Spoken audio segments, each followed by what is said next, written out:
Hi everyone, and in today's video I'm going to be showing you how a beauty dish works and where we also use it. So I have Lottie back with us today, and we've got a beauty dish with us today, which is different to a normal modifier. This is a hard light modifier.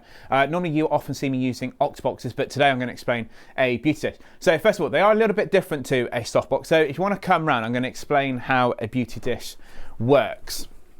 So what a beauty dish is a dome like this with an inner dome inside. And what happens is when the light flashes, it will hit this small dome and then refract all the way round and then reflect back onto our model. If this beauty dish is not pointing directly at our model, and our model can see the modeling bulb or the light inside this beauty dish, what will happen is you will get an uneven exposure on our model. So what I always ask whenever using a beauty dish is, can you see the inner light, and can you actually see it? No? Okay, cool.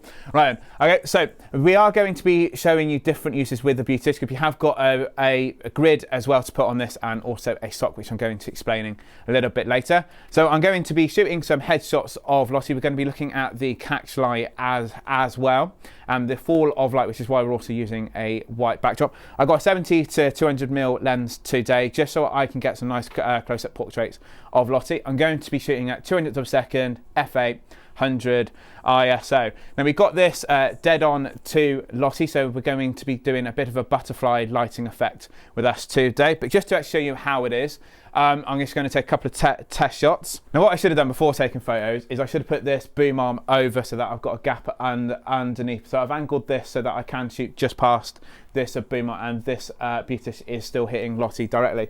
Now if we just take our first shot, can you see we get a lovely stunning catch light on Lottie's eyes. As this is a harder light source, we can get a lot more contrast in our picture, so we get a lot more skin detail as well. You also get a lot of shadow around the cheekbones and underneath the chin, more than compared to a softbox. But I have got a separate video comparing a softbox to a beauty dish. Now if we just do a couple more photos, I'm going to do more half-length shots, because based on the distance of where the beauty dish is, the fall of light is not going to illuminate the whole of this outfit. So I'm just going to do about half length now.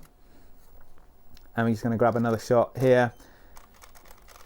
You will see that that fall of light fades away down this dress. Now, as this is also a harder light, the light will also not just hit Lottie, but it's also going to give a pool of light on the backdrop here based on how close it is. Now there is a theory with beauty dishes that the diameter of the beauty dish should be double the distance away from it. So if this is a 60cm beauty dish, it should be 1.2 meters away. But when you look at other photographers doing shots, you will see these varied around at different distances. So I wouldn't rely on that too much. But if you do have your beauty dish closer, you will find a lot more shadows underneath the cheekbones and chins to give a more contrasted look. But what we're going to be doing now is adding a grid onto our beauty dish and looking at the difference the grid gives to our images with the beauty dish. Hi guys, if you would like to join us on one of our photography events, you can join us remotely from wherever you are around the world and work with one of our professional models from any of our themed or styled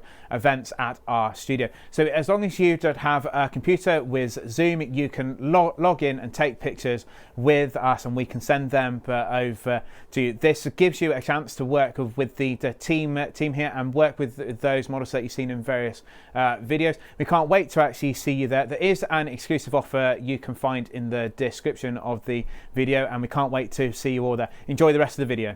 So this honeycomb grid is what will sit on front of our beauty dish now, and as you can see as I turn it, like our grid video you've also seen already, the light will be more directional through this. So what we are expecting when I put this grid onto our beauty dish is a lot more shadow. So if you do have one of these, you will find it is the same diameter as the beauty dish, and what will happen is you'll get these clips on the side here, and they will attach onto our beauty dish like so. So now that we've got the grid on, you can now see we can't see the dome, which is why it's so important that this light is positioned correctly before you start adding grids on, because it's going to be a lot harder to actually see. Now, as the grid is also on, we're going to have to turn up the power of our light by 1 stop to compensate for this grid. So I'm just going to now change the power and we're going to take some photos again. So I'm going to take another photo now. And as we're just taking our first shot, can you see we get a lot more shadow now? And the reason for the white backdrop here is can you now see that the light is a lot more directional, so we're getting a lot more of the background underexposed now, and we just got like a white halo behind Lottie.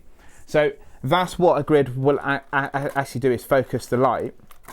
If we still get that lovely catch light, but we get a lot more shadows now also appearing around Lottie's cheek and neck, because the light is more directional. And what we're going to do now, there's one last feature we can add to a beauty dish, which is a sock, which is a diffuser, which we also put over our beauty dish. This is a sock, and to be honest, it looks more like one of those hairnets you wear in the shower, but what this is a diffuser that we put over our beauty dish, and this just softens the light a little bit for us. Now, same with the grid. When we pop this on, we are going to have to turn the exposure of the light up, because we're going to lose another half a stop to a stop of light with this on. Now, I'm going to try and put this on in one go, but I might get Chris just to help me pop it on, because these can be a little bit tricky. So now that we've got the sock on, this won't turn it into a soft light, but what it will do is just soften the shadows a little bit for us, but actually keep that punch or that contrast within our portrait. So if I just do another shot for us, before I do, I better turn it up by about a stop. But I'm going to do a test shot just to actually check. So I'm going to do another test shot of Lottie here. There we go. And we just have a quick look, still underexposed a little bit. So that is going to be a stop instead of half a stop. And we can just quickly see there that we do get still the contrast of a hard beauty dish, but we also get a few softer shadows there as well. Now, a few of you are going to ask, well, why have I got a grid on with this sock?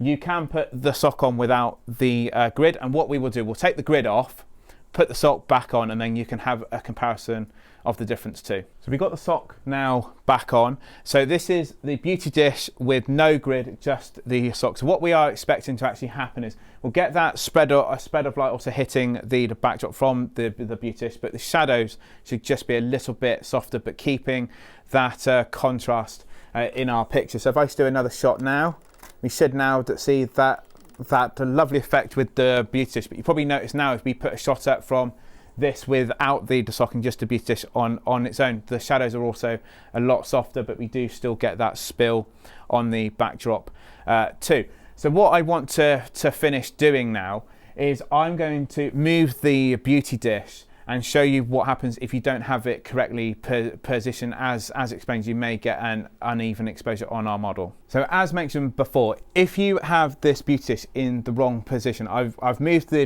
beauty dish and angled it differently, and we just got this camera over Lottie's shoulder. So as Lottie's looking up, can you see that this side is now going to be a lot brighter than this side, which is what commonly goes wrong with the beauty dishes and positioning them. So if I go back now, I'm just going to do a quick shot of Lottie. We're going to find a very uneven exposure. Now I know John's going to be in this photo. There we go. Could I get just another one? Okay. Can you see now on one side?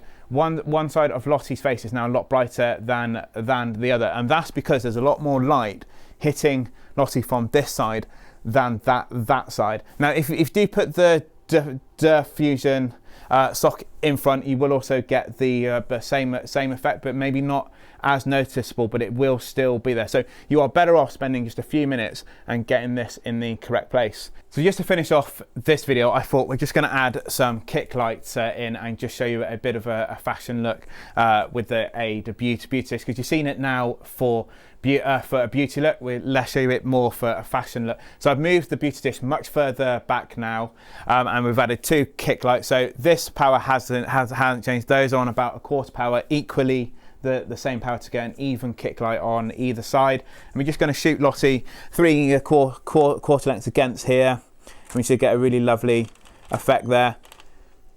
And as the light is now further back, can you see from previous photos where it's much closer, we get a softer gradient light appearing on the dress as well. As it's sequins, the beauty dish is also popping off the sequins as well.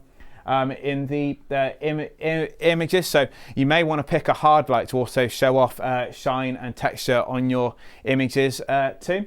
So I hope you have enjoyed that video. Thank you so much for watching. Please consider liking and subscribing, and I'll see you all in the next video.